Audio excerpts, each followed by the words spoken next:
buenas noches, bienvenidos a esta Sí Somos de día jueves. Equipo completo, por supuesto. Montes, Salfate, ¿cómo están? Muy bien, ¿cómo están ustedes, queridos amigos? Oye, estamos increíbles, con mucho ánimo, porque hoy día vamos a hablar de las profecías en torno al COVID-19. Cómo varios profetas del mundo entero nos advirtieron de la pandemia que tenemos hoy en día. Tenemos un largo listado y además lo que se viene, el clímax de esta conversación, Salfate, es de alto impacto. Absolutamente. Atención, comienzan a correr las imágenes donde el punto máximo culmine al cual vamos a llegar.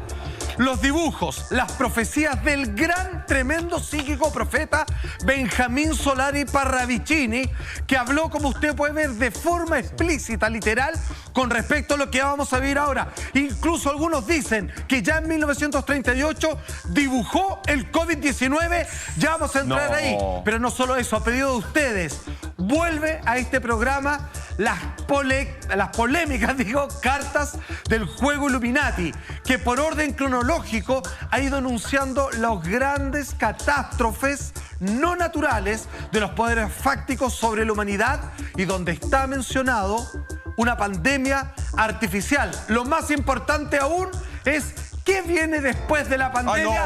Ahí estamos viendo la cuarentena a través de un virus artificial. Lo anticiparon hace décadas estas cartas que ya hace muchos años no dejaron de sorprender, cuyo creador fue perseguido por la sección de investigación privada norteamericana, la CIA, y hoy día vuelven a estar en la palestra. Atención, porque no solamente nos dicen lo que está ocurriendo ahora, sino lo que está por venir.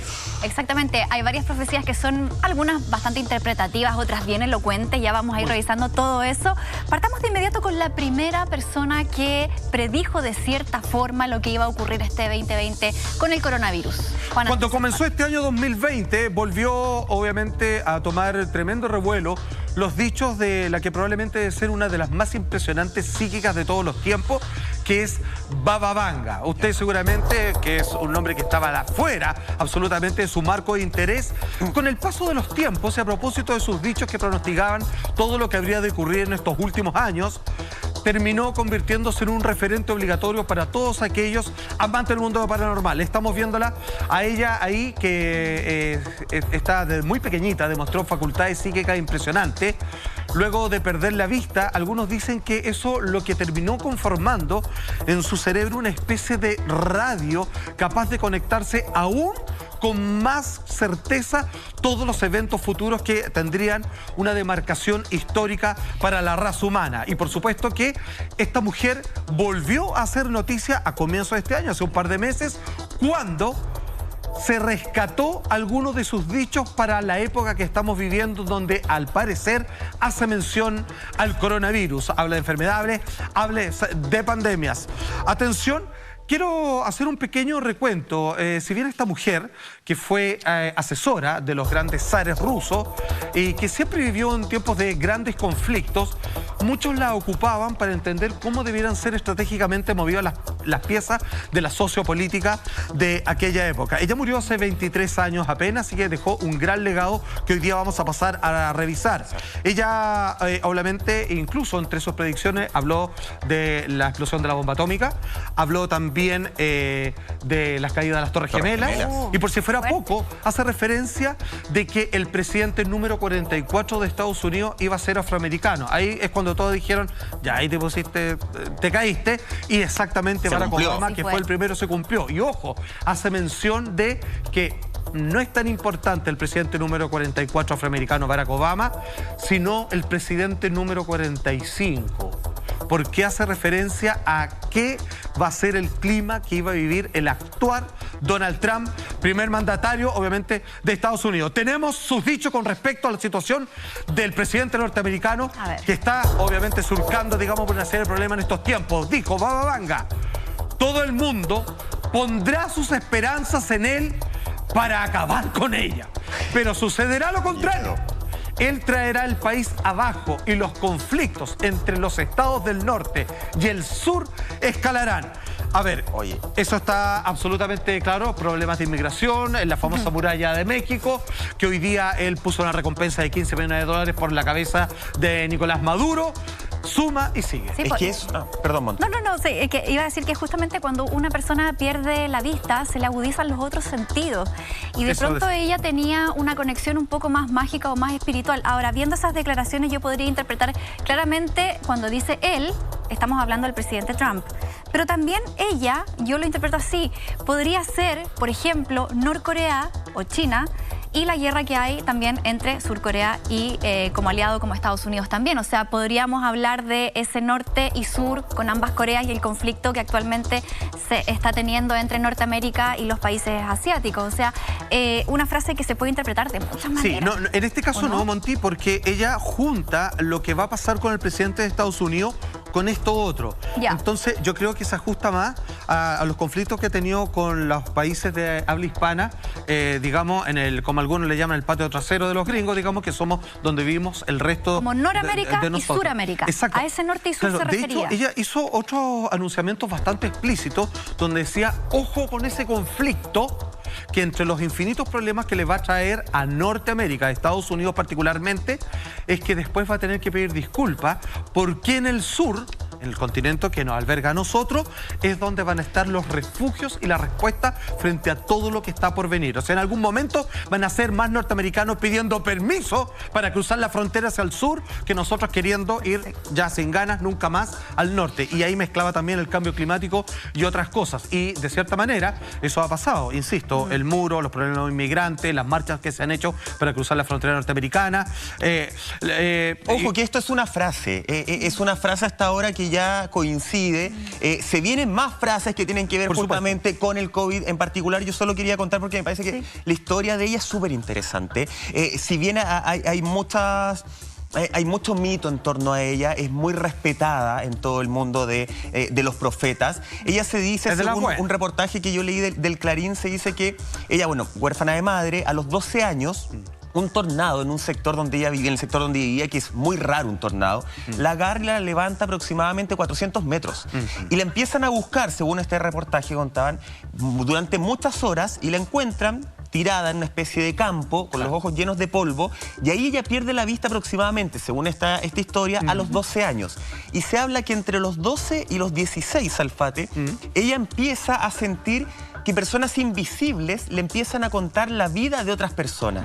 Y ahí efectivamente es cuando empieza, ya a los 16 desarrolla este instinto que ella ve que también sirve para ayudar al resto de las personas. Y es súper respetada porque además ella se mezcló de lleno con la política. Absolutamente. O sea, entendemos que esto último que acabas de decir fueron tal nivel de preciso las predicciones que ella hacía que los grandes estadistas de su época comenzaron a ocuparla como asesora para saber qué piezas de mover en el ajedrez con respecto, digamos, a su oposición o sus enemigos. Ahora, hay algo que no es menor, porque generalmente cuando tocamos el tema de los psíquicos, partimos esta conversación dando de hecho de que esto es posible y de ahí elevamos, digamos, el diálogo. Pero ojo, existen grandes científicos a lo largo de la historia que han hecho estudios de los psíquicos, como Persinger, como Rupert Sheldrake, por ejemplo, tremendos científicos con todos sus títulos habido por haber, y que decían de que ellos en sus estudios habían detectado que muchas personas, luego de que en su niñez haber sobrevivido a un trauma, algo se activa en el cerebro y se genera como este sistema de defensa súper abierto y que genera personas con poderes psíquicos, claramente, que pueden, como el caso de esta mujer, pueden predecir el futuro. ¡Atención! Entre los muchos allegados que tenía Baba Vanga, acuérdense que ella murió hace muy poquito, en el año 1996, a la edad de 84 años, estaba esta mujer que es una gimnasta y entrenadora, ¿cierto?, del equipo de Bulgaria. Esta mujer que de alguna manera se sentía casi como sobrina o nieta, bueno, entendemos que Baba es como abuelita, es como la nona. Esta mujer de nombre Neska Stefanova, hace poco, a propósito de los distintos escritos que ella le legó, se da cuenta de que quizás la pandemia que estamos viviendo también estuvo predicha por Baba Vanga. ¿Cuáles fueron sus dichos? Que dicho que en su momento ella no lo supo interpretar por la palabra corona, que decía, esto tiene que ver algo con la realeza, y parece que tenía que ver... de corona. Habla de corona literalmente y parece que tenía que ver precisamente con el coronavirus. Atención, lo que dice Nevska, que nos confiesa a partir de lo que ella, Baba Vanga, le contó. La tía Vanga, o Baba Vanga, predijo cuando la visité hace años. Nevska, la corona estará sobre nosotros. le agrega varias cosas más, pero aquí ella comenta, no me di cuenta de lo que las palabras significaban hasta aquel entonces. Mucha atención porque esto no queda acá. Corona, esa es la palabra búlgara, ¿ok? Que significa tutela y se asocia con el liderazgo ruso en el país. Pensé entonces, decía ella, en su interpretación que hizo en el momento, que significaba que el país estaría bajo la tutela de Rusia, ¿cierto? Recién ahora, nos dice Nezca, me di cuenta de que se refería a la gripe china, ojalá desaparezca fácilmente. ¿Sabes qué? Esto lo pone el Clarín, ¿eh? Sí, Ojo, claro. digamos que hizo el estudio al respecto, o sea, estamos pasando por filtro bastante riguroso de una prensa que es firme, digamos, cuando publica, digamos, estos relatos que salen dentro de lo ordinario. Con las cosas que estamos viviendo hoy día hemos tornado a una sociedad quizás un poco más mística. No sé si ustedes quizás lo han escuchado. Se habla mucho del aquí y el ahora. Y viendo un poco estas predicciones, es decir, a lo mejor lo que ella predijo hace 30 años, es lo que está pasando hoy día, porque finalmente la vida es un espacio de tiempo que es el ahora. O sea, siempre estamos viviendo en el ahora. Quizás no existe un futuro, un pasado que nos antecede y nos hace recapacitar y nos da lecciones, pero es tremendamente importante recabar todas esas declaraciones para poder aplicarlas al día de hoy, pensando en que esto es ahora. Siempre es el ahora. Y lo otro importante que yo rescato, Salfa, es que todo el tema del misticismo, quizás el trabajo que se hace con lo psíquico, es un trabajo que siempre está muy oculto o es muy tabú dentro de las policías o de los políticos. De hecho, ellos siempre acuden a este tipo de personajes para poder buscar personas perdidas, por ejemplo. O sea, hay una conexión muy real que quizás no se cuenta tan abiertamente, precisamente por el qué dirán o por los prejuicios que pueden existir por parte de la gente, pero a lo largo de la historia nos han demostrado que hay cosas que sí calzan mucho, y yo creo fielmente que hay gente que sí tiene mucho, a ver, no sé si poderes, pero sí conexiones distintas a otros seres humanos. Y siento yo, Salfate, de hecho, por la experiencia de compartir con la misma Vanessa Arot, que compartió mucho tiempo con nosotros, que ella contaba cuántos casos policiales trabajaba efectivamente. Gracias a Dios, ese prejuicio como de, están hablando puras leceras que se vivía hace años, está cambiando. Hay muchos psíquicos que en silencio, como dices tú, Monty, han ayudado justamente en casos tan emblemáticos y tan dolorosos de nuestro país, como por ejemplo el caso de Fernanda Maciel. Claro. Hay muchos psíquicos que han formado parte de esas situaciones. Ojo, a mí hay algo que me da esperanza a ella, que es, insisto, una profeta súper reconocida, súper querida por sus logros. Ella dice, atención para todos los que piensan que el mundo se va a acabar el 2021, no. Ella dice que se va a acabar el 5.000 y tanto. Así que por lo menos hay un poco de esperanza en ese lado. Oye, quizás generalmente se refería se va a acabar como lo conocemos. Pero atención, hay algo que no puedo dejar de mencionar con respecto a Baba Vanga. Lo que acabamos de ver en gráfica es el escrito explícito que publicó el diario El Clarín y que luego fue reproducido por otros tabloides en el mundo entero. Pero esta mujer, entrenadora búlgara, cercana a Baba Vanga, agrega algo más. Dice, esto no lo tengo por escrito, pero ahora logro hacer calzar la información, y le dijo lo siguiente. Esto va a ser de mucho interés para que tomen el peso de lo que Baba Vanga dijo hace varias décadas.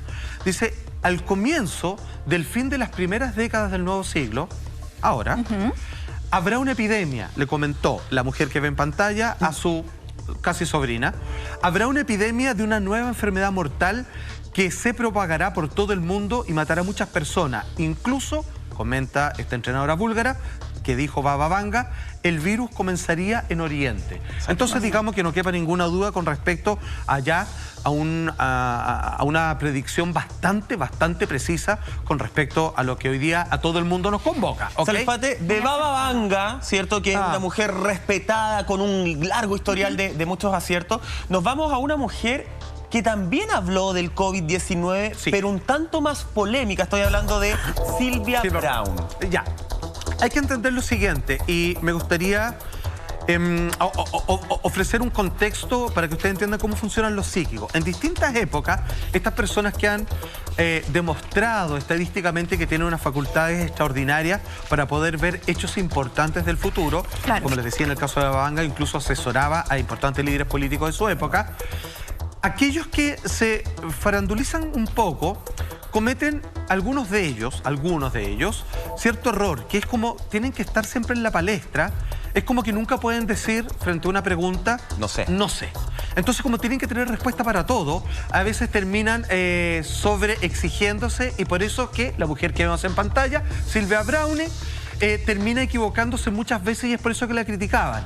Sin embargo, con el tema de la pandemia es tremendamente precisa. Algunos la acusan de que fue un golpe de suerte, pero escuchemos. Obviamente esta mujer que desde los 5 años comenzó a demostrar sus capacidades psíquicas y hasta el día de su muerte, ella nacía en Kansas City en el año 36, hizo todo tipo de predicciones. Estamos viendo el libro que se llama El fin de los días, predicción y profecías sobre el fin del mundo, así un poquito apocalíptica ella, y que en el año 2008, que es cuando salió esta publicación, lo que está ahí remarcado, se los paso de inmediato a la gráfica traducida porque aquí fue muy precisa. Dice ella, alrededor del 2020, año en curso, una enfermedad grave, similar a la neumonía, se extenderá por todo el mundo atacando los pulmones y los bronquios y resistiendo todos los tratamientos conocidos. Y continúa, casi más desconcertante que la enfermedad es en sí, será el hecho de que de repente desaparecerá tan rápido como llegó, atacará de nuevo 10 años después y luego desaparecerá por completo.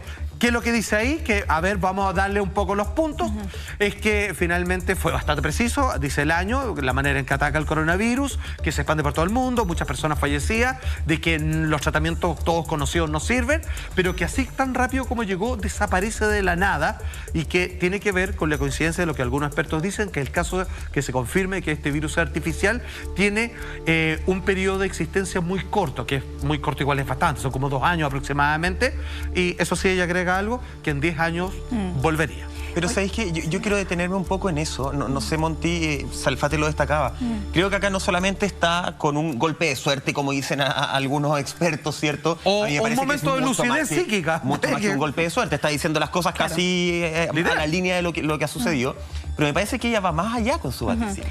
Y lo que está diciendo en el fondo es, ojo, que esto es un virus que está insertado, no de manera natural, como bien decía Salfate, sino que más bien se acerca a la teoría de que está insertado de manera artificial, que por eso empieza tan rápido y también desaparece de la misma forma. Exacto. Creo que es un poquito más leer entre líneas en el caso de esta mujer de Silvia. No, y ella lo dice en el año 2008 y lo deja plasmado ahí en su libro, entonces, bueno, podríamos decir es una predicción un poco más acertada, si bien quizás ella tuvo un par de episodios ahí en su carrera por los cuales fue bastante cuestionada, pero está muy ligado a lo que decías tú. De pronto la gente no le cree a este tipo de personajes porque se ven también presionados para siempre tener que estar dando una exclusiva. Ahora, y yo se no sé... equivocan mucho en sus predicciones, entonces empieza la gente están ahí como en esa dicotomía de si le creemos o no. Pero ahora yo quiero ir un poquito más allá porque un poco lo que hablábamos ayer, el ser humano siempre trata de buscarle la explicación a las cosas, una razón lógica, un porqué. Hoy día lo que estamos viviendo como mundo, ¿por qué nos pasa?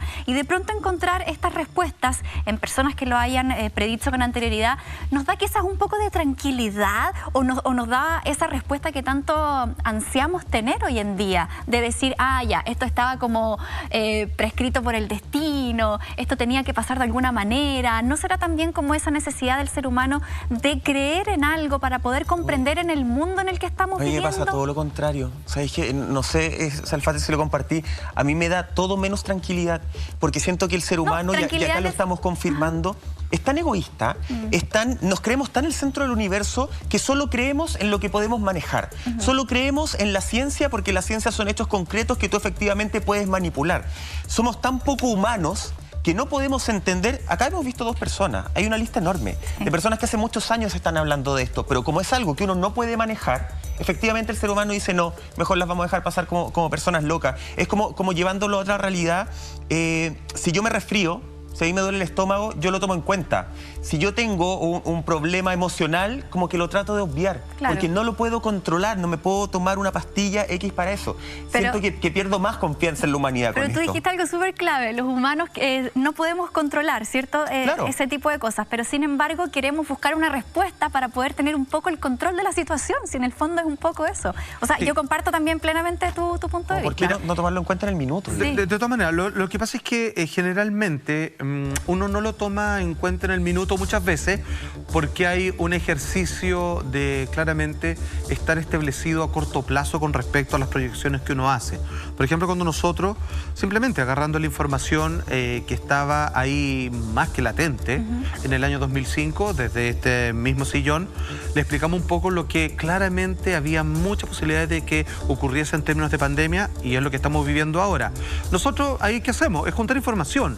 Estas personas que dicen detentar algún tipo de poder extraordinario, finalmente ella entendamos que murió sin saber que su más grande profecía, podríamos así decirlo, claro, terminó completamente cumpliéndose. Ahora, si esto nos sirve o no, a algunos les da esperanza de entender de que hay gente que sabe lo que va a ocurrir y quieren saber qué más dijo y por lo tanto nos agarramos de eso, algunos en un acto de fe o de confianza, digamos, a propósito de lo que han confirmado anteriormente, para ver cómo planear su vida de aquí en adelante. Y es lo que muchas personas en el pueblo chino hicieron con respecto a este tremendo profeta. Este gallo está en los libros de historia reconocido como un hombre taoísta, un hombre de características religiosas completamente enfocado y sintonizado con las leyes del universo, decían. Estamos hablando de Louis Bowen, que fue asesor clave en el siglo XIV de Chu Yuanzhen, ahí está, que fue el que fundó ni más ni menos que la dinastía Ming. Este maestro taoísta, que es uno de los pilares fundamentales de cómo nos conectamos precisamente, Monty, con la naturaleza, como tú decías, en el aquí y ahora, y que hoy día se está poniendo de moda. Ojalá que sea más que una moda y sea una nueva forma de comenzar a volver un receptáculo para estar atento y vivir en sintonía con el universo. La verdad es que él particularmente llama la atención en todos los dichos en un escrito muy famoso que se llama El Monumento a la Montaña Taibai, en donde hace mención este hombre, confirmado, idolatrado por la cultura oriental, con respecto a lo que él menciona en el coronavirus. Atención, lo que él escribe es lo siguiente. Ojo, a ver. Si preguntas ¿cuándo vendrá la plaga? Diría que en invierno, alrededor de septiembre y octubre. Ya. Continúa. Uno se preocupa de que los cadáveres se queden desatendidos y uno se preocupa por la dificultad, atención, esto es el horóscopo chino, de pasar del año del cerdo al año de la rata. Continúa él y dice, finalmente, uno se preocupa por el inicio del desastre en Wuhan, una región china que incluye Wuhan, o sea, está dando la locación, que luego se extiende a todas las provincias de China. Le explico de inmediato, si es que alguien no es ducho en el horóscopo chino, es que el año pasado fue el cerdo, mientras que el año 2020 es la rata. ¿Qué es lo que está diciendo? Que en el transcurso de ese año, al siguiente, obviamente en la época invernal, comienza en la provincia donde está instalada Wuhan, comienza una epidemia que a partir de sus cadáveres va a traer una serie de conflictos sanitarios y que comienza a extenderse por todas las provincias de China. Entendamos que en ese momento el mundo era China, no había más, pues, y algunos países vecinos al lado con suerte, y lo demás no existía, de hecho. Entonces, o sea, si esto no es preciso, perdónenme. Estamos hablando de un hombre muy respetado. Es un hombre, un lindo, digamos, un hombre de una conexión espiritual, digamos, que no deja de sorprender hasta el día de hoy. Hay dos cosas que yo destaco acá, solo para complementar lo del horóscopo chino, que además el año chino no parte como el año nuestro. Claro. En el fondo, muy el importante. Año del cerdo a la rata, el cambio fue, me puedo equivocar, pero el 25 de enero, ya. Yo estaba entre 24 y 25, que justamente cuando se está viviendo el clímax en ciertas partes del mundo, como China, de esta enfermedad. O sea, el cambio no es... La palabra que él usa son súper precisas. Y lo que también me gusta de este profeta Eliú es que él no solamente se queda en lo que va a pasar, sino que él también se dedicó a escribir de qué forma nosotros podemos mejorar en cierto grado el mundo. Y parte de sus escritos tienen que ver con la pureza del alma y con la pureza del corazón. Él siempre fue de la idea de que los que van a quedar y van a sobreponerse a todas estas situaciones no son las personas con más dinero, sino que son las personas con el corazón más puro, con el corazón más verdadero. Y son ellos muchas veces, los que tienen menos dinero, los que van a poder surgir y prevalecer en toda esta situación o estos cambios que estamos viviendo en el mundo. Él nos da una fecha, nos da una locación y nos dice con qué nos vamos a enfrentar. Hasta ahí bastante preciso, estamos hablando del siglo XIV, ni más ni menos. Y además yo creo que agrega un dato que uno tiene que saber aprender a leer entre líneas, que nos dice cuándo partió el paciente cero. Hoy día hay imprecisión, sabemos que a lo más seguro es que nos oculten información. Acuérdense que la otra hicieron un programa de cómo desaparecen gente muy importante del área de salud, abogados, empresarios, etcétera, etcétera, periodistas, por haber comenzado a diseminar las noticias del coronavirus cuando el gobierno todavía no se los permitía, y que también ahí tenía este acuerdo con la OMS, digamos, de aguantan un par de semanas, que fueron precisamente donde se generó el contagio a nivel mundial. Él, cuando da esta fecha, esta ubicación, no solo geográfica, sino también en el tiempo, te está diciendo que el primer contagiado probablemente fue a mediados, fines de octubre. Y como que han aparecido en las últimas noticias, que lo más seguro es que eso fue así, y que está perdido ese paciente cero, a menos que lo estén ocultando o que haya información privilegiada cerrada bajo 4 candados. Entonces esto no solamente le da más fundamento y credibilidad a lo que dijo Liu Bowen, este profeta chino, ¿cierto? Taoísta este hombre, sino que claramente anunció, digamos, con muchos siglos de anticipación, qué es lo que iba a ocurrir. Y dijo, ahí se viene la gran enfermedad, ahí se viene la pandemia, pongan ojo con eso. Simplemente el año, en la transición del cerdo a la rata, viejo, la vamos a pasar mal.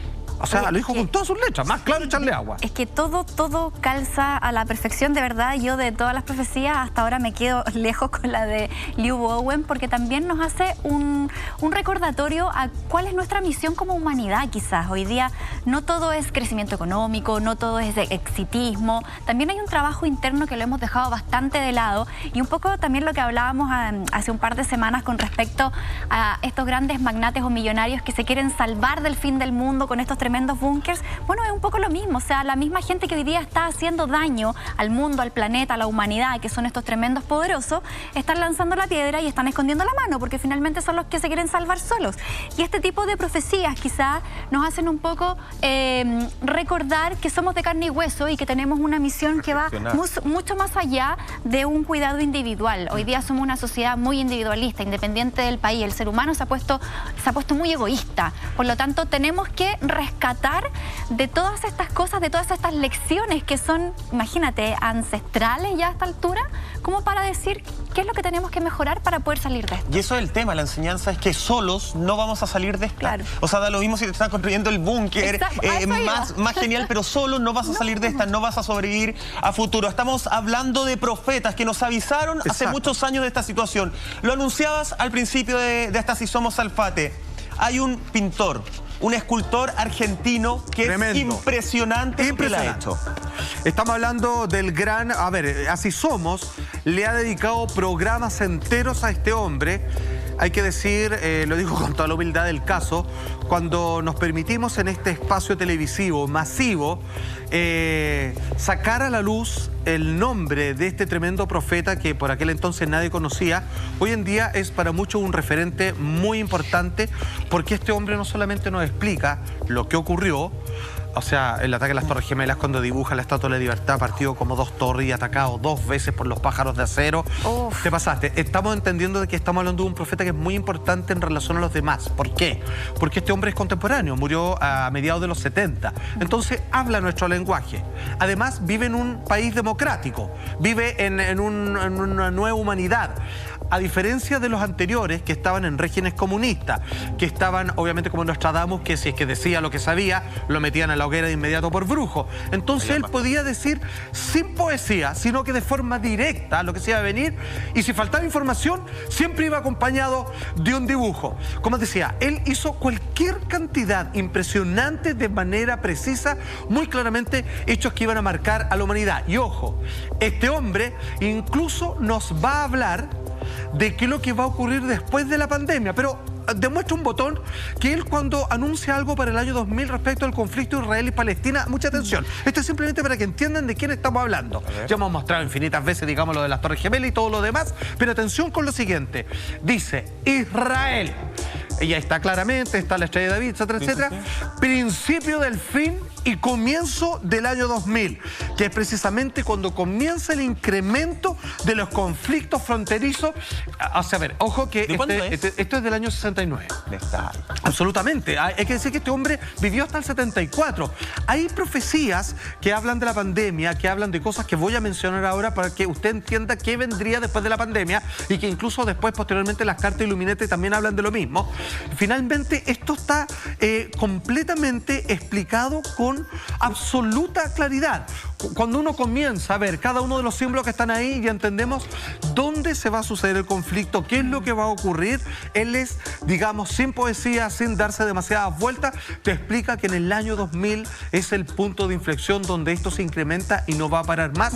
Y así es como ha sucedido prácticamente las últimas 2 décadas. Eso que lo dijo Benjamín Solari Parravicini. Ahora vamos a lo que nos compete. Este hombre habló de mucho y habló de todo y con la precisión que lo caracteriza. Benjamín Solari Parravicini también saltó a la palestra a comienzos de este año, cuando en 1937 él de repente, ¡pum!, le avisa a sus amigos: acabo de tener una nueva visión del futuro. Y esta, pónganle particular importancia, porque va a afectar a la humanidad a escala global. Atención con lo siguiente, mira. Ya vamos a analizar este dibujo. Dice: resfrío de cabeza y garganta será el principio de la gran peste. Lo dice en 1935 y comienza finalmente a hacer probablemente una de sus gráficas, que son un poquito más raros de analizar y trata de mostrarte un hombre en su cabeza que está completamente abrumado por lo que siente y todo lo demás. ¿Ok? Personas que hoy en día han comenzado a hacer un análisis puntilloso de cada uno de los momentos y se acercan a esto que tiene en la frente este hombre. Ahí estamos haciendo un zoom para que usted lo entienda bien. Espérame, ese dibujo lo hizo él. Ese dibujo es original del año 1935. Y cuando algunos, hasta hace algunos años, decían, él está hablando de una pandemia, ojo, porque él puso particular interés de que la gente le pusiera atención a esta profecía, y todos decían, se ve como un número de 66, se viene el número de la bestia, cualquier cosa. Hoy en día, cuando ves, ¿qué ves tú, Michael? Yo veo el COVID-19, el coronavirus, veo el dibujo del coronavirus, o yo estoy muy permeable, pero eso es lo que veo. No, sí. O sea, claramente es la imagen que se ve típico de un virus o una bacteria a través de un microscopio, ¿no? ¿Cierto? 35, Salfati. En el año 1935 parece que este hombre, acá, en el centro, en el entrecejo del dibujo de esta persona abrumada por la fiebre de una pandemia inevitable que se venía para la humanidad, parece que estamos frente a que Benjamín Solari Parravicini finalmente dibujó el COVID-19. Yo estoy un poco impactado con estos dibujos, o sea, ya, acá esto es del año, repítelo por favor. 1935. Atención con lo siguiente, porque hicimos un pequeño ejercicio, algunos ven, pero a ver, seamos honestos, digamos, si es que uno empieza, digamos, a buscarle la quinta pata al gato, claro, parece que hay un dibujo donde él, hay que interpretarlo porque es un agregado a la frente de esa persona que él graficó ahí, y uno comienza a decir, sí, parece el COVID-19 y todo lo demás, pero ojo, de repente otros estudiosos, hay instituciones que se dedican a analizar la profecía de Benjamín Solari Parravicini en el mundo entero, y dijeron, ustedes nos han dado cuenta de lo siguiente, cuando él habla de pandemia y cuando él, estando en vía, dice, ojo con esta profecía de las tantas que hizo, que esta es de particular atención para el futuro de la humanidad, alguien dice, ojo, espérame, mostremos el dibujo entero. Y con estas ondas que parecen rodear a esta persona, descubrieron otra cosa, que es lo siguiente. El logo del Instituto de Wuhan de Virología, que hoy día se le acusa que probablemente de ahí es donde salió este bicharraco, es donde partió todo. Si es que tú finalmente, porque ojo, no estamos pintando al lado derecho lo que queremos, sino que estas dos únicas ondas que le agregó al lado de la cabeza de esta persona que pintó Benjamín Solari Parravicini, pareciera que de cierta manera también no solamente sería probablemente el dibujo del COVID-19 en la frente, sino que en el conjunto estaría mencionado también, obviamente, lo que sería el logotipo, si lo dicen, de este laboratorio en Wuhan. Y ahí es cuando todos, digamos, hoy día están golpeando la mesa y ojo, y también las características del rostro. En esto es algo que siempre hizo en sus pinturas. Cuando él hablaba conflicto entre estas naciones, ya uno lo dibujaba chino, a otro le dibujaba dibujaba una característica que se notaba que era soviético, otro norteamericano, y tú ya entendías cuáles eran los países.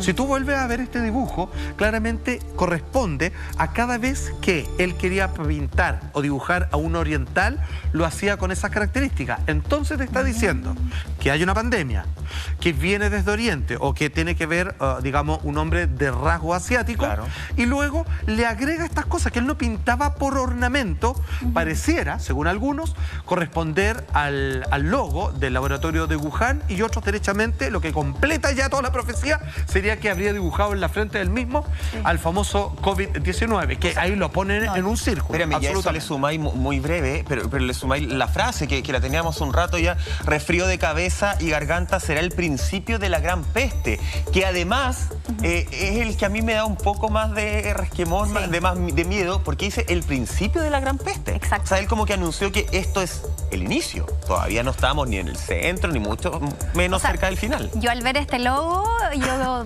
de verdad que quedo impactada. No, solo decir, y rescato una frase que dijiste hace unos minutitos atrás, la capacidad quizás de la gente de recopilar la información, esa capacidad como de conectarse con algo más elevado. Son personas que quizás tienen esa particularidad de anteceder las cosas o predecirlas, no porque tengan un superpoder mágico, sino que también tienen una conexión especial con el entorno, una sensibilidad que les permite visualizar por dónde van los próximos caminos. Atención con lo siguiente, no podemos dejar pasar esto que se supo también hace un par de meses y que incluso fue publicado hasta por el New York Times. Monje budista predijo hace 100 años una pandemia, inundaciones y plagas para el 2020. Cuando digo el año 2020 estoy hablando de este monje de nombre Zhigong, que dijo lo siguiente para que ustedes vayan entendiendo. El año 2020, el año en que China llorará. Se habla de que la plaga, estoy haciéndolo literal como él lo dijo, la plaga abarcará toda la tierra y eventualmente se va a extender por todo el mundo. Después de esto viene el hambre y la culpa es de los chinos, que entender, digamos, que no han sido muchos muy simpatizantes con los chinos y todo lo demás. Eso lo dijo hace 100 años en la ciudad prohibida. Dijo él, año 2020. China va a llorar, va a extender una plaga y va a generar hambruna, y que todo esto, bueno, él lo interpretaba como que era producto de todos los pecados por sus intentos de querer dominar el mundo. ¿Habrá estado escrito en la historia lo que estamos viviendo hoy día en torno al COVID-19? Hay un juego de cartas Illuminatis que parece que también pudieron anteceder estos hechos. ¿Es así? A ver, ¿cómo interpretamos atención, eso? Esto ha llamado de hace mucho tiempo y así somos también. Me enorgullezco de haber presentado esto hartos años atrás. En el año 1982, una persona de nombre Steve Jackson hizo un juego de cartas conocido como las cartas Illuminati, que hablaban del nuevo orden mundial, y este que es un juego que donde uno va, digamos, de cierta manera haciendo un proceso de predicción o jugando con un contrincante respecto a yo te tiro este poder, yo te tiro un desfalco mundial. Lo que llamó fuertemente la atención, incluso que este hombre fue llamado al orden a propósito de que la CIA fue a tocar su puerta y le dijeron que si él tenía información privilegiada, porque lo que él estaba colocando ahí al parecer era el plan, un plan de dominación nefasto que se va a ir cumpliendo en el tiempo. A ver, este hombre coloca de parte cronológica, hay muchas ediciones, vamos a revisar una en particular, pero esto parte en el año 1982, ya vamos a revisar la versión de 1995, hoy día cuesta mucho pillarla, se venden a un altísimo costo estos juegos sellados.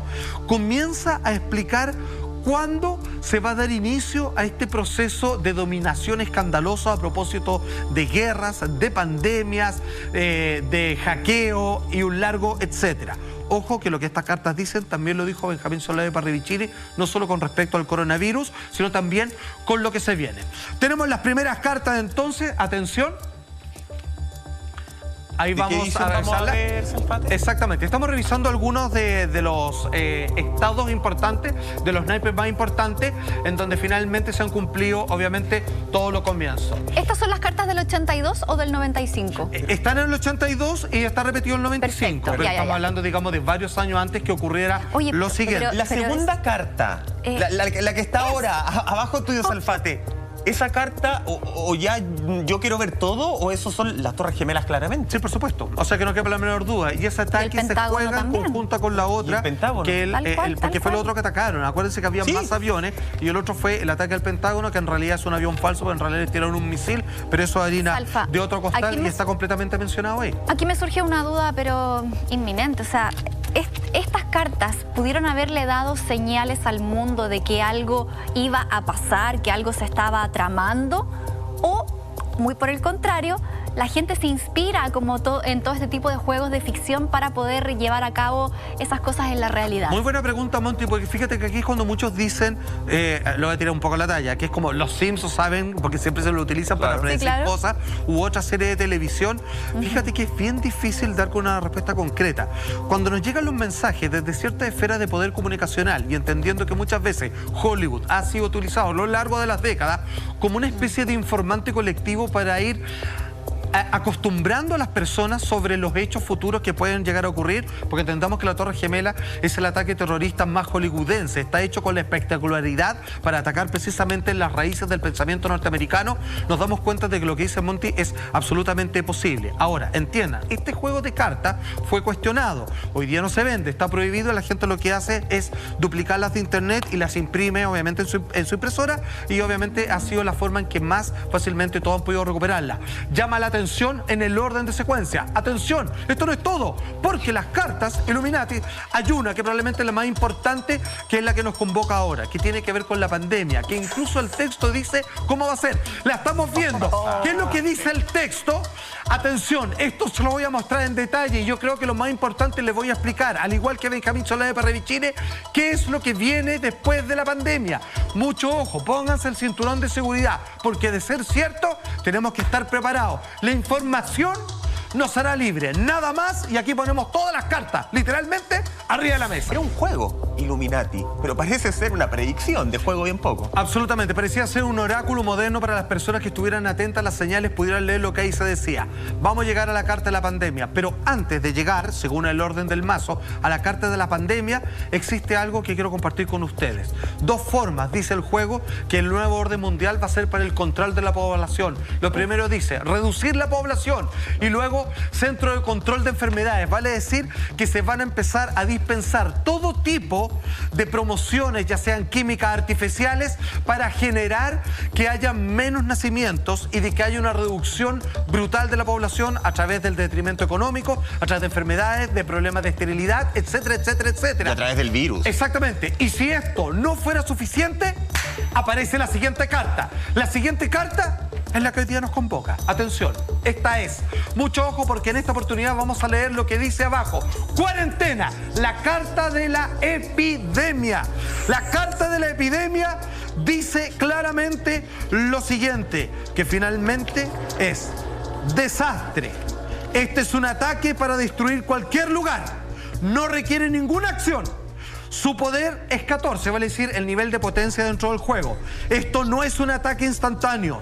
Otros grupos pueden interferir normalmente. Si el ataque tiene éxito, el objetivo es devastado, este ataque no podría destruir el objetivo. Vale decir, es una carta clave, es una carta maestra que si tú tienes cuarentena, nadie te puede echar la culpa porque es un problema a escala global y finalmente cuesta mucho encontrar el origen. Si es que entendí bien, la cuarentena es una carta, entendido ser el juego, es una carta destructiva por sí sola. Exactamente, es un ataque invisible. Que podría ser una lectura de lo que estamos viviendo hoy día, ¿no? Absolutamente. Ojo, hay que entender que quien inventó estas cartas fue perseguido en el año 90 por el gobierno de Bush, porque consideraban que muchos empezaron a tener una información privilegiada cuando empezaron a cumplirse. Estas cartas hablan del atentado de Boston, hablan de los Juegos Olímpicos de Londres y un largo etcétera. Así que no se salta nada.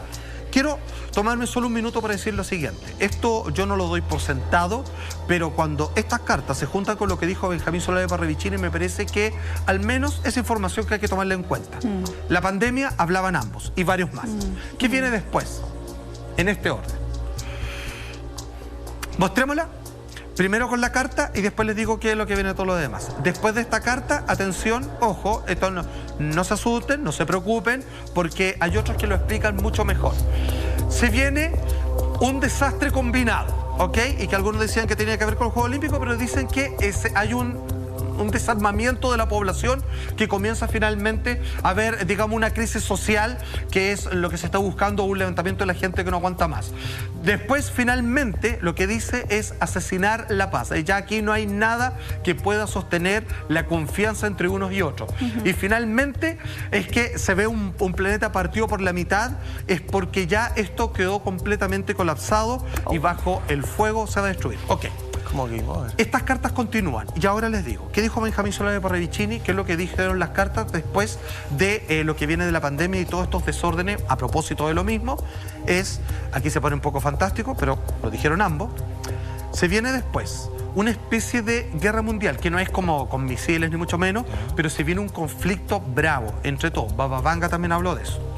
Después, inmediatamente de eso, se viene una como invasión extraterrestre falsa. Es como que lo van a simular porque la Tierra necesita un enemigo común que venga del exterior para volver a reunificar. Y después dice, viene lo más peligroso, el falso Mesías, que incluso la Biblia lo menciona. Una persona carismática que puede estar viva ahora, que puede estar ejerciendo como presidente actualmente en alguna de las grandes naciones y que intenta unir, pero que finalmente lo único que quiere es dar el golpe final del nuevo orden mundial. Entonces, después de esto, desórdenes, guerra, falso ataque extraterrestre, se pone medio raro ahí, pero todos lo dicen, o varios al menos, Baba Vanga también. Y finalmente un falso profeta, Mesías, que con ese hay que tener mucho cuidado, porque incluso hasta la Biblia lo menciona. No queremos que se preocupen, queremos que se ocupen, y por eso les estamos entregando toda la información acá en Así Somos. Hace pocos días se conmemoraron los 60 años del terremoto más devastador del planeta Tierra en su conjunto completo. Estamos hablando de terremoto Salfate de 1960 de Valdivia, un terremoto que dejó, que cambió no solamente el estilo de vida, que cambió la geografía por completo. De todo el planeta, ni más ni menos, no se equivocan. Hace 5 días precisamente se conmemoran ya una gran cantidad de años que nos han ayudado para entender cómo aceptar y cómo enfrentar de la mejor manera estos fenómenos naturales. En el año 1960 en Valdivia sucedió, según los registros, el terremoto más grande medible en la historia de la humanidad. ¿Por qué estamos llevando esto? No simplemente porque es un tema muy categórico y propio del ADN de nuestro programa, sino que la Tierra ha comenzado a moverse una vez más en nuestro país. Hay que entender de que hay preocupación porque algunos de los fenómenos más característicos están, como aparece en el titular, que apareció ahí en T13, temblor con mucho ruido que se siente en la zona central. No hubo uno, sino dos. Comenzaron a correr en redes sociales algunas ideas o algunos anuncios de que podría venir algo más fuerte. Vamos a estar hablando correspondiente a todo aquello. Y la pregunta del millón, atención, esto es, creo yo, lo más clave en estos momentos. ¿Podría Chile afrontar una pandemia y un fuerte sismo al mismo tiempo? Vamos a ver qué dicen los expertos y obviamente, por supuesto, aquí lo debatiremos en el panel. Así es, sería un escenario tremendamente catastrófico si ocurriera un terremoto en este momento. Claramente el país no está en condiciones de recibir un movimiento telúrico de esa magnitud como la que vivimos el 27F del 2010. Ojalá eso no ocurra, no lo podemos predecir.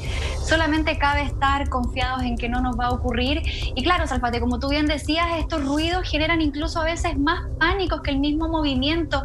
Vimos que fueron ruidos bastante extraños y eso también hay un punto ahí, algo que destacar importante, porque hay mucha gente que, por ejemplo, viven en edificios o es claustrofóbica y se asusta mucho y tiende a correr y tiende a salir. Y eso también puede provocar, no sé, fuentes de contagio cuando se reúnen personas en un mismo lugar producto de este pánico, ¿cierto? Absolutamente, Monte. Fíjate que tú has dado clave en un punto que es psicológicamente devastador para una gran cantidad de personas. Entendamos que en los últimos grandes temblores no ha habido ningún fallecido. Ojo, felicitaciones, porque esas son las nuevas y grandes medidas de construcción que hay en la urbanización chilena en general. Sin embargo, los pocos fallecidos que hubieron murieron de miedo, murieron por un ataque cardíaco, fíjate. Entonces ahí el tema del ruido es fundamental porque les afecta más, porque a veces el movimiento algunos ni siquiera lo sienten, dicen, oye, se entró el temblor, ¿cuál? Pero el ruido nunca ha pasado inadvertido. Tenemos este titular con respecto a los dos ruidosos sismos que ocurrieron precisamente en la zona central el 21 y 23 de mayo. Tenemos acá el titular de página 7, en donde, abro comillas, dice ahí, sismo de ligera intensidad para Chile, porque estamos en Chile, para el resto del mundo estas cosas a veces son media intensas. Sismo de ligera intensidad se percibió en la zona central del país y punto, y agrega lo característico. Se sintió fuerte ruido, jueves 21 de mayo a las 18:30 horas, con una magnitud de 4.8, con una profundidad de 88 kilómetros, lo que es bastante cerca de la superficie en términos geológicos. El epicentro, 14 kilómetros al suroeste de Santiago. Oye, súper interesante lo que tú planteabas justamente, Salpate, de dedito para arriba para la infraestructura, de cómo estamos creando justamente, de cómo estamos aprendiendo de la memoria sísmica, de la memoria en cuanto a terremotos que tenemos en nuestro país. Pero pareciera ser que, claro, la reacción humana es la que todavía no sabemos controlar, porque efectivamente es el ruido que en alguna instancia uno puede decir, oye, positivo el ruido porque me puede preparar para este movimiento. Yo en el ruido tengo algún lapso de segundo para reaccionar y poder ponerme bajo el dintel de la puerta, qué sé yo, abrir la puerta para que no se me trabe en caso de que se hinche la madera, un montón de artículos, este triángulo de la vida que tanto se comentó luego del terremoto del 2010. Exacto. Pero en lugar de tener esa actitud, me parece que la mayoría, y acá voy a generalizar para que sirva el ejemplo, la mayoría lo que hace es alarmarse y escandalizarse sin una reacción concreta. Entonces, de repente uno dice, ¿de qué tanto nos sirve nuestra memoria que tenemos en cuanto a los movimientos telúricos? Chile es uno de los países con más movimientos, con más opciones de terremoto. O sea, hablemos de la falla de San Ramón acá en Santiago, por ejemplo, de todas las comunas que atraviesa. Uno tendría que tener una preparación que parece que hasta el día de hoy todavía no parece funcionar en nuestro inconsciente. Sabes que tienes mucha razón, y hay que entender, siendo el país o uno de los más sísmicos del mundo, nosotros no tenemos una educación sísmica. No todo el mundo, o muy poco, quizás las nuevas generaciones saben qué hacer en caso de estando en el colegio, en la casa, a dónde hay que dirigirse, qué cosas hay que tener a mano y todo lo demás. Entonces no lo sabemos, realmente no estamos preparados. O sea, se habla de que tenemos cultura, en realidad no tenemos cultura, lo que tenemos es un acostumbramiento. Historia. Y para mí es irreprochable para las personas que tienen miedo, porque ojo, hay personas que en su historia genética han perdido familiares, se les ha venido la casa abajo y tuvieron que, hasta el día de hoy, vivir de llegado en la casa de algún pariente o algo así. Oye, debo decirle que, maestra, dígame. Sí, no, una pregunta, porque mira, justamente estos días, a excepción de hoy, hemos tenido temperaturas súper altas, sobre todo en la zona central, en Santiago acá, han sido temperaturas dignas de primavera o verano. Parece que el otoño no quiere llegar. Ese desfase de la temperatura que vemos hoy día en nuestro clima, ¿tiene que ver con estos movimientos telúricos que hemos vivido o es solamente coincidencia? Si tú le preguntas a la academia, si tú le preguntas a los expertos digamos, en este campo de la ciencia, te van a decir que por ningún motivo. Sin embargo, me gustaría, como siempre, aclarar, la ciencia para muchos parece que es el nuevo dogma. Es como que antes, si tú no creías en Dios, te metían en la hoguera. Bueno, ahora como que si no aceptan lo que dice la ciencia, obviamente rechazan todos aquella otra sabiduría que es más intuitiva. Además, hay un error que es tremendamente terrible. La gente cree de que la ciencia solo tiene una visión. Lo que pasa es que la mayoría de las veces en los programas de televisión, particularmente los matinales, invitan a los doctores o a los expertos que obviamente dicen lo que el protocolo indica. Todos los que piensan distinto, médicos tan calificados o científicos tan calificados como el que más, a esos obviamente los mantienen al margen. Así que me gustaría muy bien aclarar ese punto. Oye, ¿les parece, muchachos? Sí, hay mucho cuestionamiento y uno se pregunta, ¿por qué ahora, o yo estoy sintiendo más, es tan característico de estos temblores, de estos movimientos, el ruido? En ocasiones, de hecho, en la quinta región, decían, nos contaba nuestra Victoria, la Dani, que sintieron mucho ruido sin movimiento luego de estas manifestaciones del 21 de mayo y el 23 de mayo. Tenemos una gráfica, Salpate, que nos explica el por qué se origina este ruido previo al temblor. Exactamente, la explicación nos la da ni más ni menos una persona al cual yo le tengo mucho respeto, un caballero él, a diferencia de otros colegas que lo acompañan, que son unos mal educados, que la tele le hizo mal, digamos, y que son todos muy pomposos, y que el resto de sus colegas con los que sí tengo relación hablan de los zafados que son los otros personajes. Sergio Barrento, un caballero como siempre, director ni más ni menos del Centro Sismológico Nacional, espero que el bigotón que lo acompaña nunca pase a mayores. En un punto de prensa hace algunos años junto a la ONEMI, él nos explica esta situación respecto a los ruidos y que tiene que ver con una mecánica física muy sencilla pero que psicológicamente nos afecta. Dice así: Las primeras ondas de propagación al llegar a la superficie se transforman en ondas acústicas. Suena como quien golpea una copa, vibra y suena. En algunos casos se percibe con un fuerte ruido previo al sismo, que generalmente es el que perciben las mascotas y se vuelven locas un par de segundos antes, gato y perro. Situación que obedece a la primera llegada de las ondas de la superficie. O sea, ese fuerte ruido que acompaña durante el sismo en sí llega muchas veces antes que el movimiento telúrico, que es, por así decirlo, como la banda sonora, digamos, del estremezón que se viene a continuación cuando la Tierra comienza a sacudirse.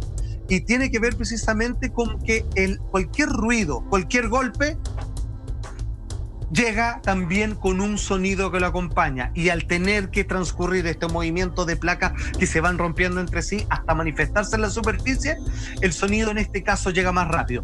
¿Qué es más rápido que el sonido? La luz. ¿Qué es más rápido, digamos, que el efecto físico cuando cubre muchas distancias, en este caso el último 88 kilómetros?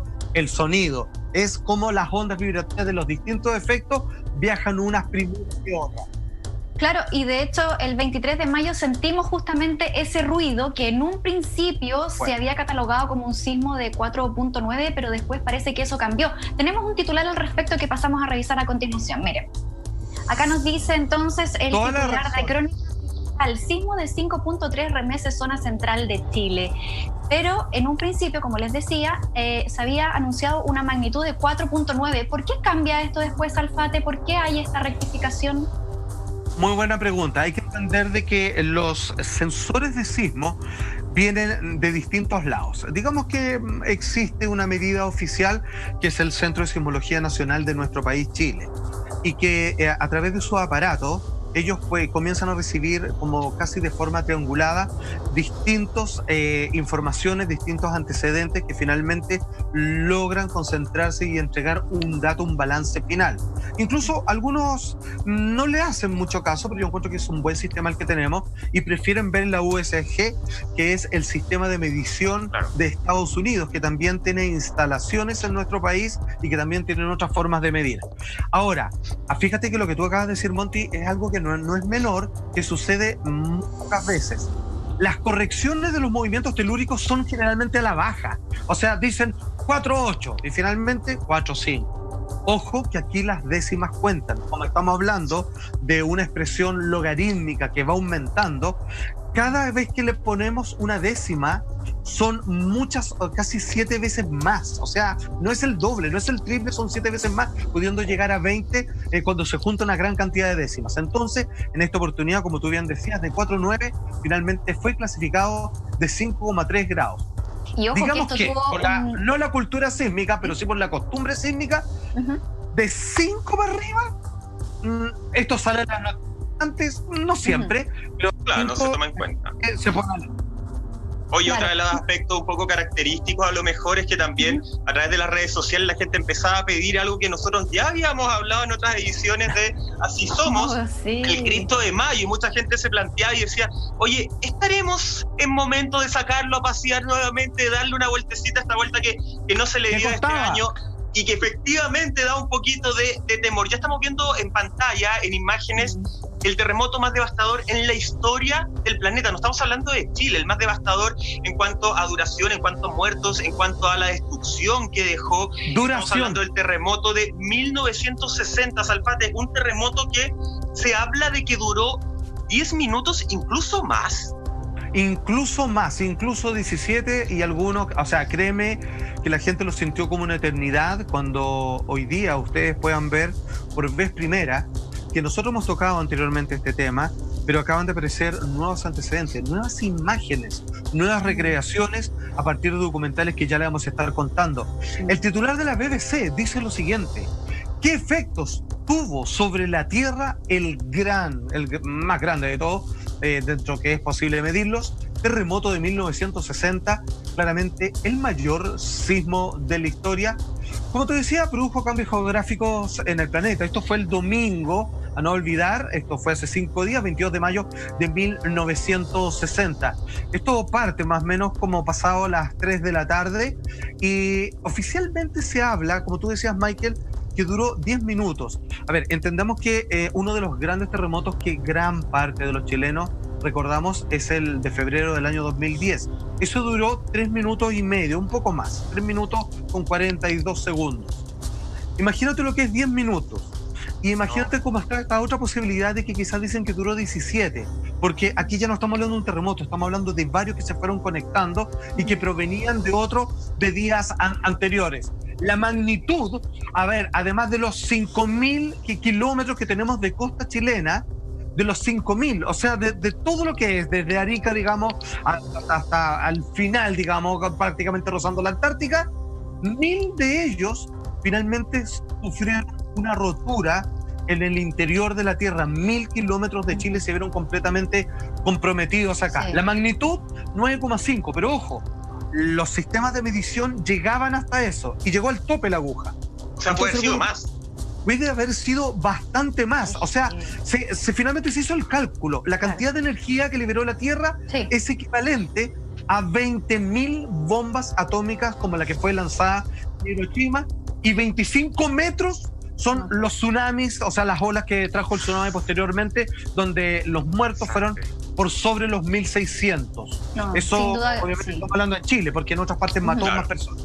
No, sin duda que un evento que quedó marcado en nuestro país y también en la historia del mundo. De hecho, también leía que este terremoto liberó 25 veces más energía que el mismo terremoto del 27F. Causó casi 2.000 muertes y pérdidas por más de 500 millones de dólares. Oye, como si eso fuera poco, también recordemos que además del terremoto hubo tsunami, pero también coincidió con la erupción del volcán Puyehue, que estuvo ahí en actividad durante una semana. O sea, fue un periodo totalmente duro para toda la gente de la zona. De hecho, hasta el día de hoy hay personas que todavía no logran recuperarse después de 60 años.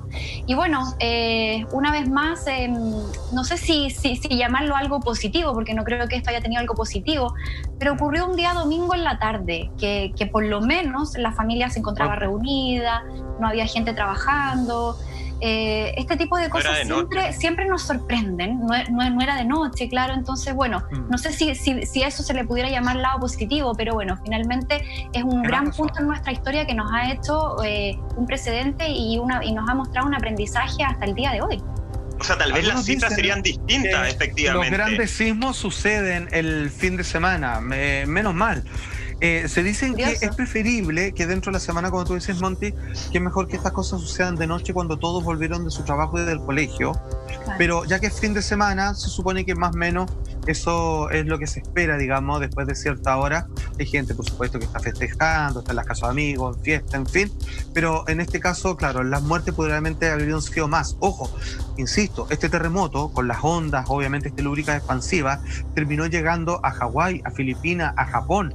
Solamente en algunos de esos países arrasó con 200 personas. Ellos no sienten el terremoto porque está lejos de ellos, pero las olas del tsunami particular, viajando hasta el otro lado del mundo, causó 200 muertes, digamos, en el continente asiático. Entonces, la verdad es que esto es importante porque dejó muchas lecciones para la ciencia. Hay una gráfica que se puede mostrar, señor director, que se muestra y se explica un poco qué fue lo que ocurrió, y para que entiendan, nosotros estamos en las placas, vale decir que son estos grandes, por ejemplo, cuando a uno le muestran un mapa, uno ve las grandes divisiones de los continentes, que son pedazos de tierra gigantescos flotando sobre el océano, pero si es que uno pudiera ver con rayos X, se da cuenta que las divisiones no es las que hizo el hombre con la frontera de cada país, sino que son fracturas, digamos, que es un verdadero rompecabezas sobre los que estamos parados. Y lo que sucede es que la placa de Nazca, que está obviamente en la parte del Pacífico, comienza a meterse por debajo de la sudamericana, y mientras va ocurriendo eso va rompiendo y finalmente esos son los que generan este fuerte temblor que comprometió 1.000 kilómetros del territorio nacional. Esta noche estamos hablando de los 60 años que se cumplen ya hace 5 días del terremoto de Valdivia en 1960. Un titular de La Tercera nos habla precisamente de un documental que se estrenó en el año 61. Dice: ¿cómo fue el terremoto de Valdivia? Revisa la respuesta. El sorprendente documental de la Universidad de Chile que fue estrenado en 1961 es una joyita perfectamente que ustedes pueden encontrar en YouTube. Pero Salfa, queremos ir a los detalles de esto. ¿Por qué este documental es tan valioso? Porque recoge imágenes que fueron captadas al día después que ocurrió este megaterremoto, ¿cierto? Exactamente. Si bien esto se estrenó el 11 de abril del año siguiente, 1961, este grupo de académicos decide ir no solamente a registrar cuáles fueron las consecuencias, obviamente, de este tremendo sismo, como dice el titular de La Tercera, la respuesta, el sorprendente, porque no es menos, es una tremenda joya de registro histórico en nuestro país. Documental de la Universidad de Chile que se estrenó al año siguiente. Quiero compartir con ustedes, junto a todos mis compañeros, algunas imágenes de este documental disponible gratuitamente en La Respuesta en YouTube, pero que hoy día probablemente usted verá por vez primera. Atención.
Pocos creerían en otras latitudes lo que hemos visto y vivido en Valdivia si no se hubiera dejado constancia de ello en este documento.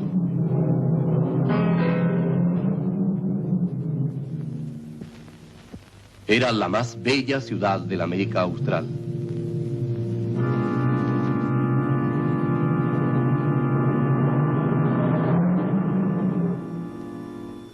De los malecones y del muelle solo quedan los restos.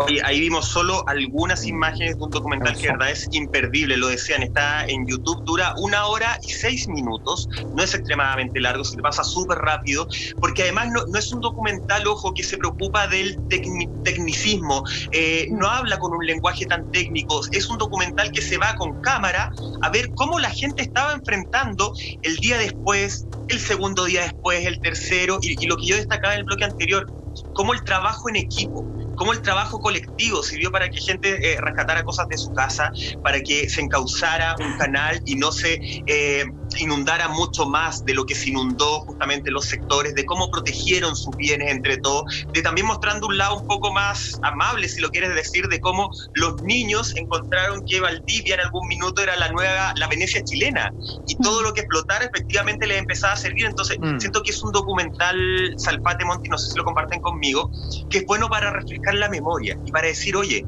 salieron de este desastre trabajando en equipo, lo que hemos escuchado tanta hora, no nos salvamos de la pandemia solo, nos salvamos en equipo, pero que pareciera ser que internamente todavía no lo tenemos relacionado, todavía no lo tenemos asociado. Sí. Y esa es la respuesta, Salfate, la respuesta es el trabajo en equipo, día y noche, da lo mismo, pero juntos, porque solos no ganan absolutamente nada.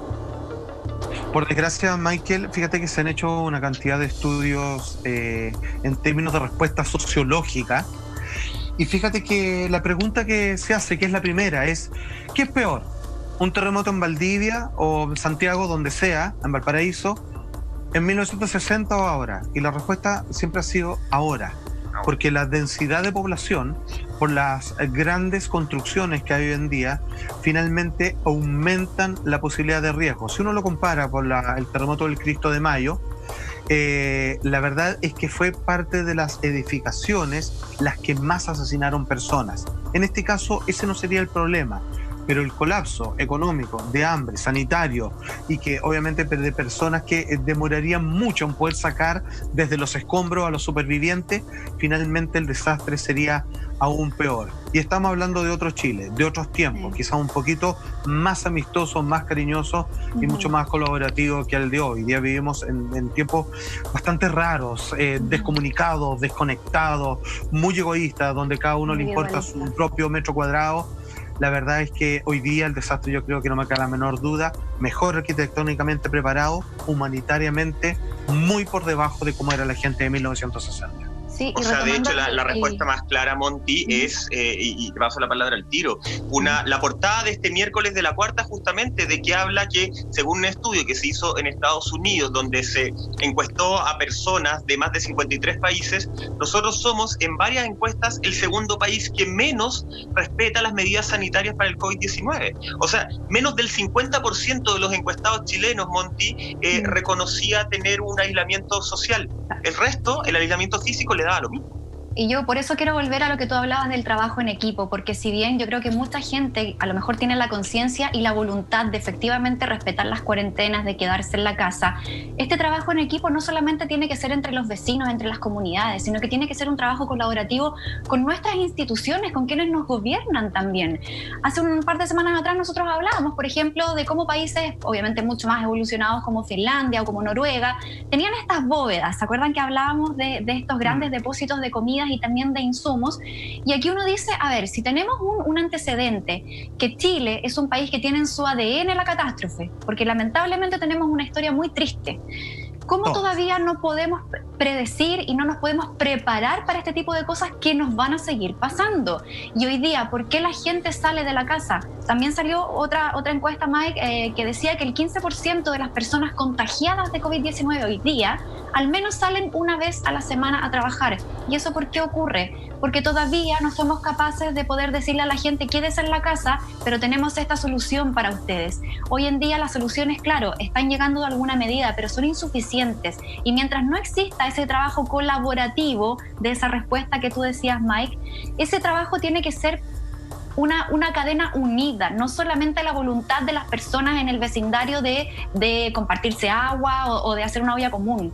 Entonces, yo creo que ese tipo de cosas son las que hoy tienen que replantearse como país. Acá estamos todos metidos, gobiernos, instituciones no gubernamentales y sociedad civil.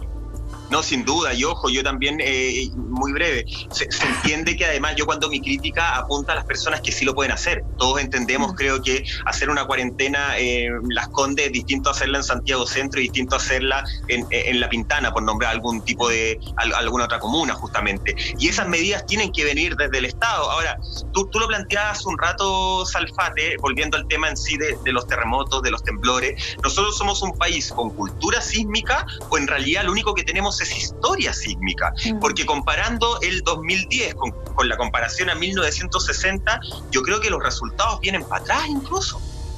Absolutamente. Yo, mira, me gustaría recalcar algo porque me quiero hacer cargo de manera muy personal, es que como suele ocurrir en estas fechas, y esto pasa como 2 veces al año en general y nunca ha cesado, es que la gente comienza a compartir la idea de que, oye, escuché por ahí, me dijeron que se viene un terremoto fuerte y hablan de junio y todo lo demás. Déjame decirles lo siguiente. Incluso aquellos que aceptan las teorías de la migración sísmica, etcétera, etcétera, no está planteado nada similar como que venga un superterremoto próximamente. ¿Va a pasar o no? Yo no tengo la menor idea, no tengo ni una bola de cristal, ni un sistema personal para predecir semejante cosa. Solamente de lo que se habla es que como en estas épocas la Tierra se mueve y si es que llega a haber algún temblor, digamos, de importancia en el norte del país, son terremotos como las magnitudes que hemos estado viviendo, quizá un poco más, vale decir, no es de mayor preocupación, tenemos otras cosas entre manos en estos momentos. Sin embargo, nosotros acabamos de ver una joya, porque no se puede, colocarle otro adjetivo, y está disponible en YouTube la respuesta documental del año 61 con respecto al gran terremoto del 60 en Valdivia. O sea, véalo ya y entienda que otro Chile era aquel entonces, aceptando, digamos, y sabiendo responder ante la peor tragedia de aquel entonces. Hay otro documental. Atención con este. Aquí esto es tremendamente valioso porque finalmente tenemos el testimonio de 3 supervivientes del terremoto. Dice el titular de La Tercera. ¿Cómo fue? Ojo con esto, que es peor que un terremoto y siempre ha sido así. El maremoto de 1960, documental que reconstruye la inexplorada historia del devastador tsunami del terremoto de Valdivia. Basta decir que un tsunami es tanto o más feroz que no solamente asesina, porque el agua no perdona, uno se puede quedar quieto y a menos que se abra la tierra, digamos, y nada te caiga encima, te va a asustar y nada más. Pero un tsunami no perdona, entra el agua, arrasa con todo, al punto de que hizo esto mismo en Filipinas, Hawái y Japón, asesinando personas a la distancia, en el otro extremo del Océano Pacífico. Entonces, este testimonio, y con respecto a las personas que sobrevivieron y que en carne propia sintieron lo que es pensar que se venía el fin del mundo, así literalmente, es algo que queremos compartir con ustedes el día de hoy. El mar se secó para adentro. Mirábamos el mar siempre cuando de repente viene, se levantó como un volcán así del mar y salió. Y justo pasó a arrasar a donde nosotros trabajábamos. Y pasó y salió así una tira de agua. Y después nosotros alcanzamos a salir con lo puesto, nada más. Todo destruido, estos campos era pura tierra. Los matorrales, los bosques, los dio fue dando vueltas, los tenía para arriba, los amontonó todo lo que es bajo aquí lo llevó el mar. Cambió el paisaje porque aquí habían pampas aquí al frente del otro lado de este río, acá de ese bajo. Habían estos bosques aquí altos, las playas que habían 500 metros de playas de arena aquí al lado del océano. ¿Y el río no tenía la misma forma, sí? No, pues tenían más vueltas y más alto. Tenía unas paredes de 4, 5 metros, 6 en algunas partes. Ahora quedó todo plano. Nosotros los ganamos a firmar la casa, ¿no? Pues nunca lo transcurrimos que la mar podía salir, pues y la mar de aquí no lo tenía. Así que cuando nosotros nos dimos cuenta, teníamos un bote en el río. El bote estaba paradito para arriba donde estaba ahorcado abajo, hasta que reventó el cordel del bote. Y ahí cuando nos dimos cuenta, la mar subió arriba del potrero del campo, y así la mar. Así que nosotros aquí no alcanzamos a correr ni 100 metros, como 100 metros corríamos de la casa para la calle. Y había un cerco tranquero grande y ahí lo subimos nosotros. Pero yo le digo que la mar tiene que haber ido por lo menos unos 20 metros de altura.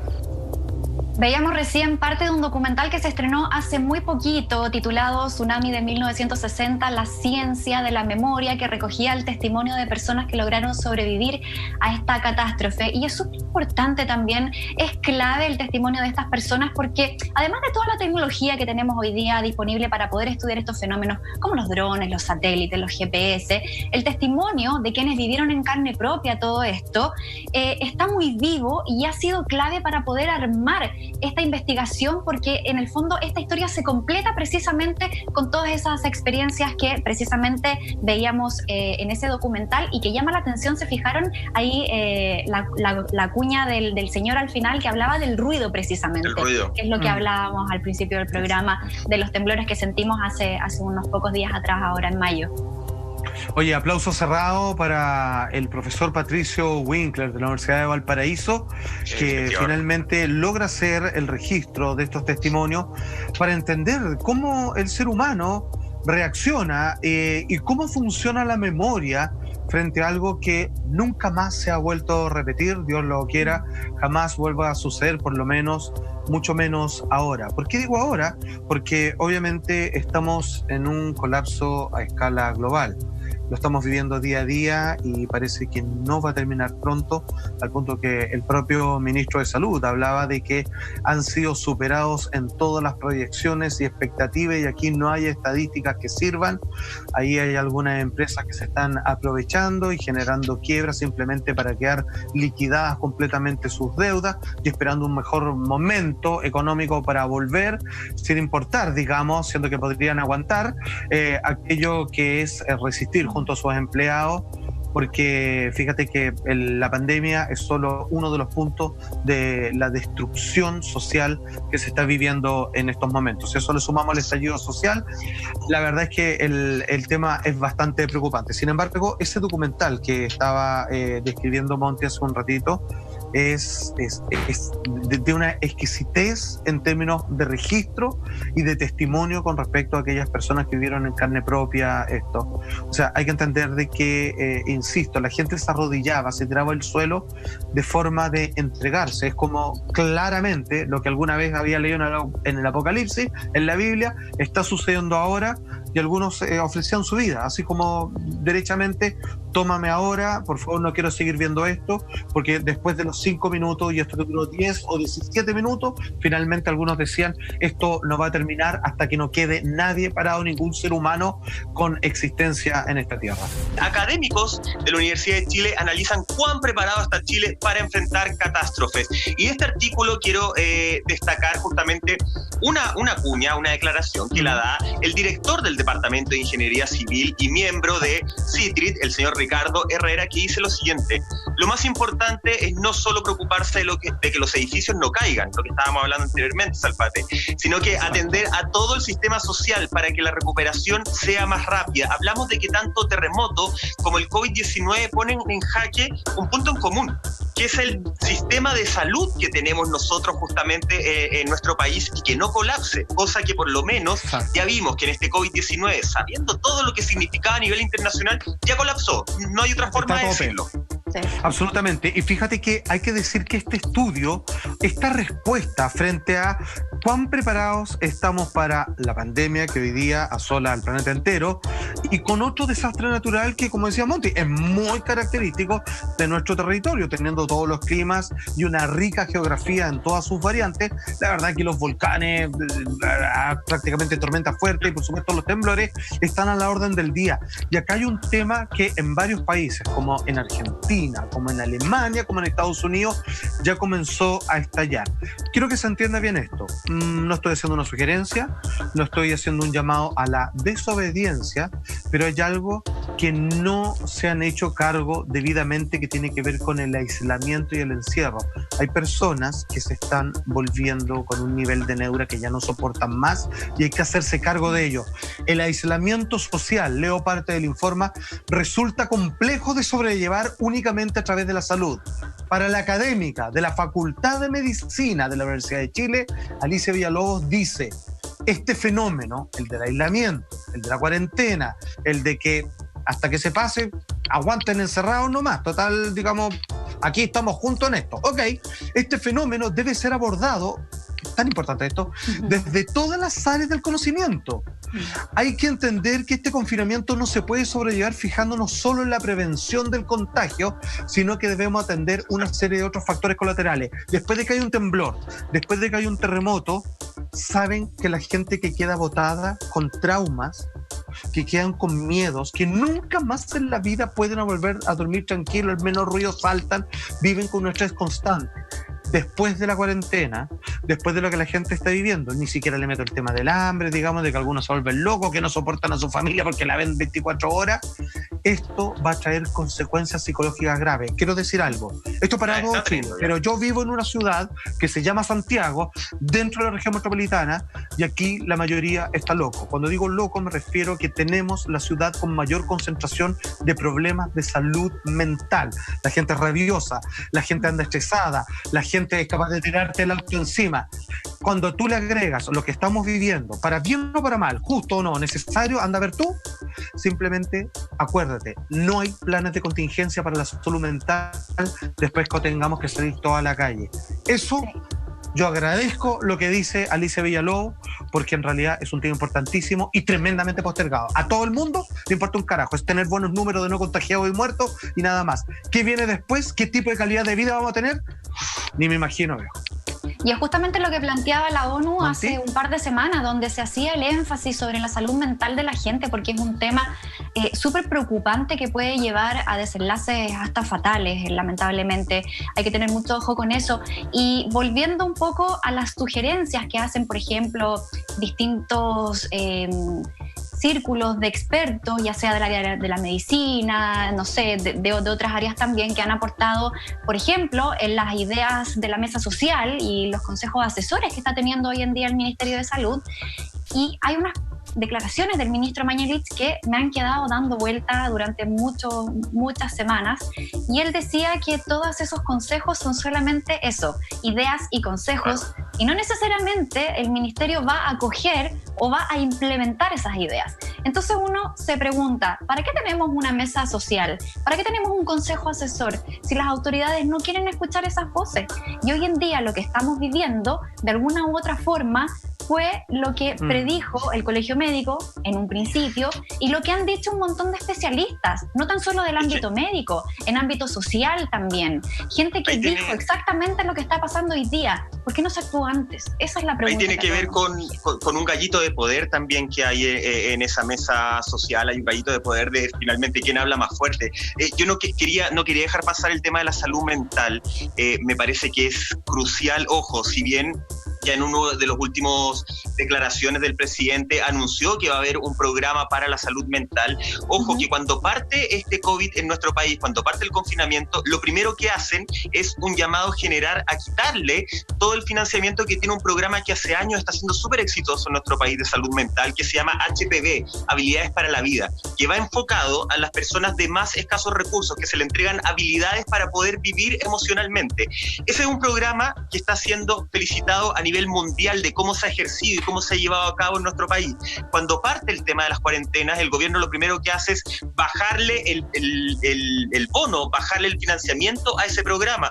Fue tanto la queja, fue tanto el alegato que dijeron ya, ¿saben qué? Lo vamos a mantener por un tiempo más, pero ojo que ese es un programa que le está ayudando demasiado a las personas más débiles, más vulnerables de nuestro país, y creo que labor social de todos es no permitir que Habilidades para la Vida se venga abajo, porque es un programa que ha salvado la vida de muchas personas. Esos son efectos que no hay que analizar posteriormente, no tenemos que pensar en la salud emocional el 2021, 22, 23, es hoy día, y es por eso que da tanta rabia cuando hay personas que se pasan todas las medidas por el bolsillo y van, ¿cuánto? El fin de semana, una fiesta en Santiago Centro, unos reggaetoneros, cantantes de trap que arrendaron un jet privado y se fueron a Valdivia.